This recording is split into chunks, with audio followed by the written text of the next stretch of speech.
আজকে আমি আলু পরোটার রেসিপি তোমাদের সাথে শেয়ার করব। সেই জন্য দেখো, প্রথমে আলুগুলোকে ভালো করে সেদ্ধ করে নিয়ে আমি খোসা ছাড়িয়ে রেখে দিয়েছি। আর এদিকে পেঁয়াজ কুচি, কাঁচা লঙ্কা কুচি, রসুন কুচি, ধনেপাতা কুচি আর কিছুটা কাসুরি মেথি এক জায়গায় কেটে রেখে দিয়েছি। তারপর এদিকে আলুটা ম্যাশ করে নিয়ে তার মধ্যে সমস্ত কাটা জিনিসগুলো দিয়ে এর মধ্যে সামান্য লঙ্কার গুঁড়ো, গরম মশলা গুঁড়ো আর দিয়েছি একটু চিনি, তারপর আজওয়ান আর দিয়েছি লবণ, হলুদ, সমস্ত কিছু দিয়ে ভালো করে মিক্সড করে নিয়েছি। তারপর এটাকে বেশ কিছুক্ষণ ঢেকে রেখে দিয়েছি।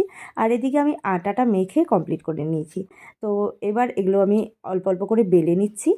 আর বেলে নিয়ে তার মধ্যে পুরটা দিয়ে আমি আবারও এটাকে আটার মধ্যে দিয়ে এটাকে আরেকটু বেলে নেব। আর যেহেতু আলু পরোটা, তাই এটা খুব একদম নরম হাতেই এটাকে করতে হবে। তো যাই হোক, তারপর এটাকে আমি আস্তে আস্তে করে বেলে নিয়েছি। বেলা কমপ্লিট হয়ে গেলে আমার সবগুলো, তারপর তাওয়া বসিয়ে দিয়েছিলাম গ্যাসে। তো এবার একে একে আমি সব ভেজে নেব। তো এই যে তাওয়াতে দিয়ে দিয়েছি। আর এবার দুপাশ আমি উল্টে পাল্টে ভালো করে সেঁকে নিয়েছি। এরপর দিয়ে দিয়েছি এর মধ্যে তেল।